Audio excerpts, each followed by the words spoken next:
Now that we have seen how the traditionalist moral defense of Islamic sex slaves falls, where does that leave the regular well-intentioned Muslim, in terms of what they should believe in? Are they compelled to simply believe the unbelievable, and defend the indefensible? Since after all, distasteful as this practice seems, it does have a clear Quranic basis, right? Well, as it turns out. In reality, not really. Welcome to the real world. Remember back in chapter 1, when we discussed the 2 Quranic verses that supposedly allow men to own sex slaves. Amongst the righteous are those who guard their private parts, except from their spouses, or the MMA. Now let's analyze these short verses more closely, and see whether they really mean what the scholars claim they mean. Both verses are referring to people in gender-neutral terms. Namely, those, as in those who guard their private parts, and spouses. Also, the term MMA is gender-neutral.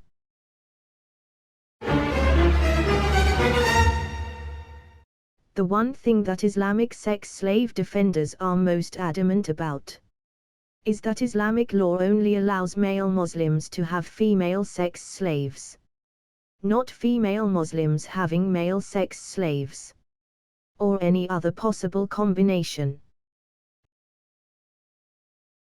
And yet grammatically, the Quran is referring to a group of people, along with their spouses, and their MMA. All of whom could equally be men, women, or both, it simply isn't specified. Basically, there is nothing in the wording of the Quran that asserts that A, the Muslims being referred to must be males, or B, the MMA being referred to must be females. And therefore, the traditionalists' narrative is logically flawed, if they don't agree that permission to have sex slaves must extend to women. Which as already mentioned, they most certainly do not. In fact, this point was evidently not lost on the earliest Muslims. And history has recorded at least one account of a slave-owning female Muslim during the time of Caliph Umar, who, for some time, practiced her perceived Quranic right to have sex with her slave.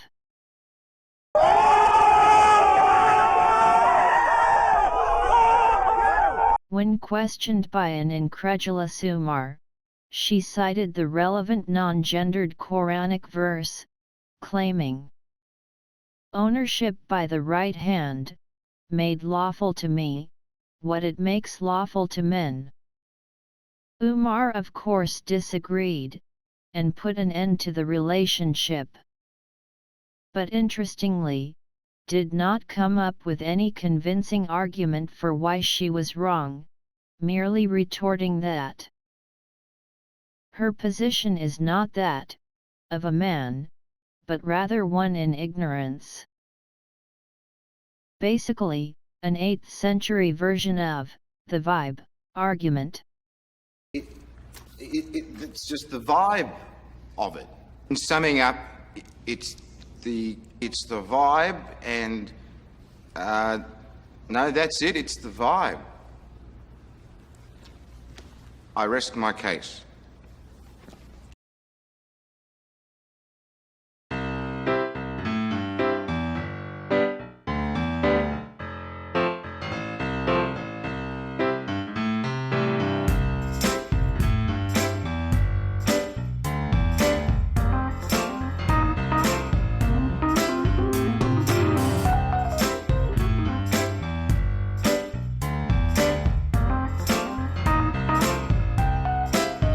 vibe.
Please don't touch my junk. As already mentioned, guard their private parts is the key phrase that traditionalists assume to mean not having sex, and which forms the basis for the idea that the Quran allows sex with slaves. Yeah, baby, yeah! Given that it permits not protecting their private parts from spouses and the MMA,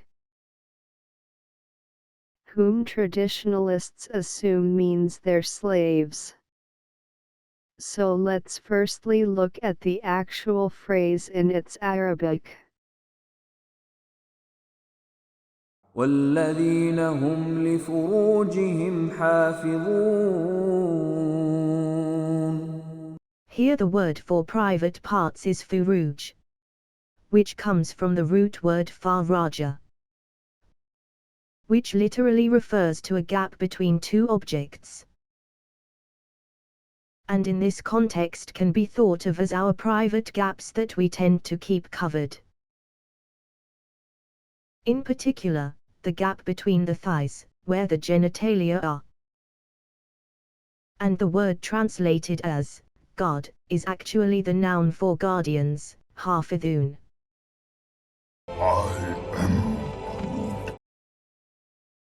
So technically, it is those who are guardians of their private parts. But the meaning is the same. The point is, the standard translation, those who guard their private parts, holds up.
As mentioned before, the traditionalists assume that the MMA are slaves. And everyone knows when you make an assumption, you make an ass out of you and umption. And of course, this is supported by the man-made hadiths and books of fiqh. But what is the actual basis for this assumption. Before we can properly understand what MMA really means, we need to firstly understand that it is a term that never existed before it appeared in the Quran. Hence, the Quran literally invented the term MMA. So why is this important? Unlike other terms used in the Quran, such as qimar, there is no historical reference outside the Quran that scholars can refer to in order to argue their case that the term means what they claim it to mean. Therefore, the only real way to understand what the term MMA means is to properly understand how the term is used and intended by the Quran itself.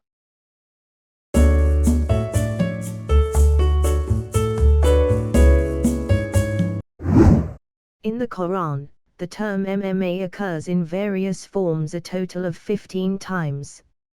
And while it is true, all occurrences clearly refer to someone who is very close, even bonded to a Muslim.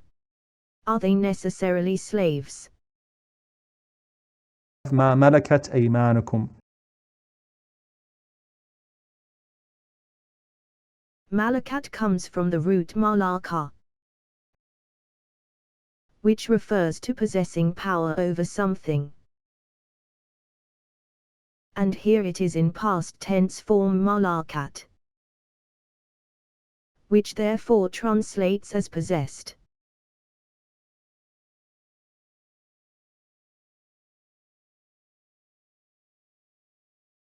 Aman comes from the root yamana, which can either refer to the right side, or a symbol of power. Thus the popular translation of this as the right hand, as in what your right hand possessed, which uses the term right hand figuratively as the person's symbol of power, as in the power a slave master has over their slave. But there is one big problem with this translation. It ignores the actual way in which the Quran uses this form of the word Aman. In several verses, the Quran uses the word Aman with a very specific meaning, namely as a pledge or oath. In verse 1691, telling Muslims not to break their oath to God after making it. In 912, it gives permission to Muslims to fight the leaders of rejection if they break their oaths. And 2224-225, warning Muslims not to use their oaths as an excuse for not being pious. Feel free to check all the mainstream translations of these verses, all of them use oath or pledge. And thus, when this same form of the word appears in the alleged concubine verses, it should really be translated as, your oath.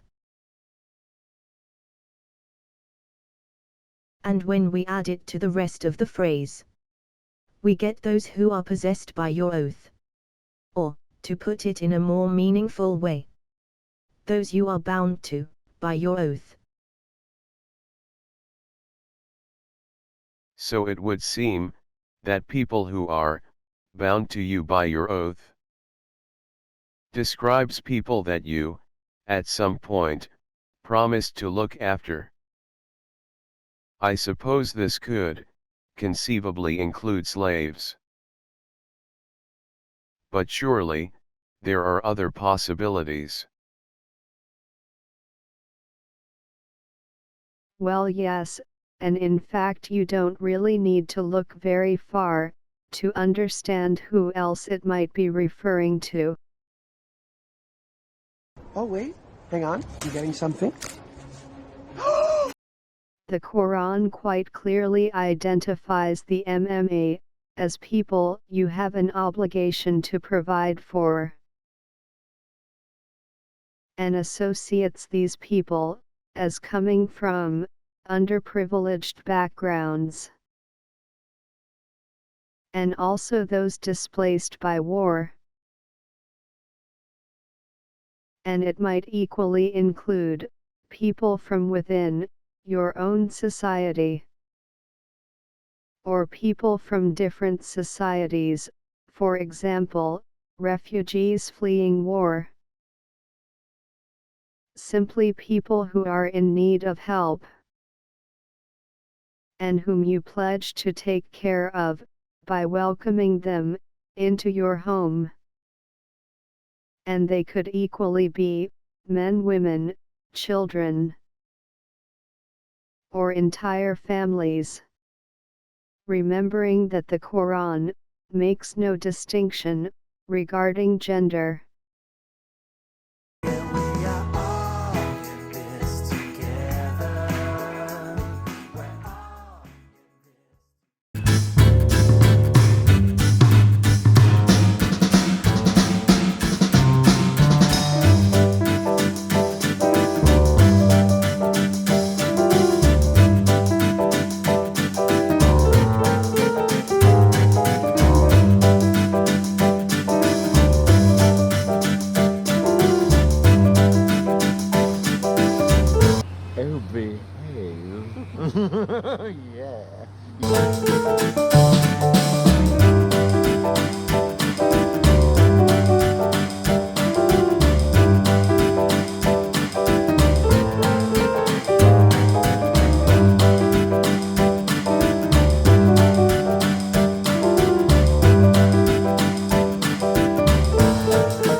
Thus, the solution for Muslims is actually easy.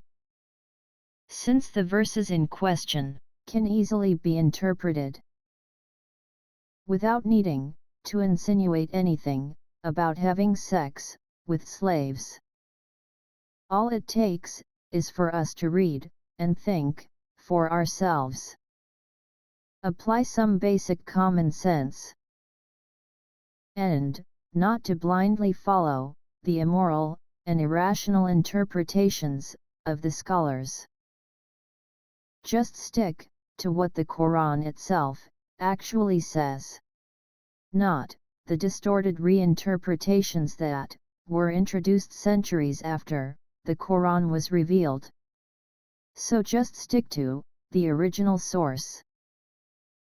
After all, we know that when we mess with an original and try to reinterpret it, it can just end up wrong.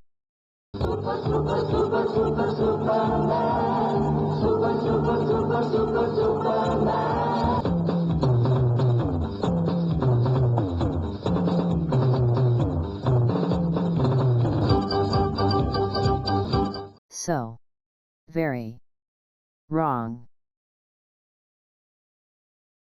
Thanks for watching. Feel free to comment and like and subscribe.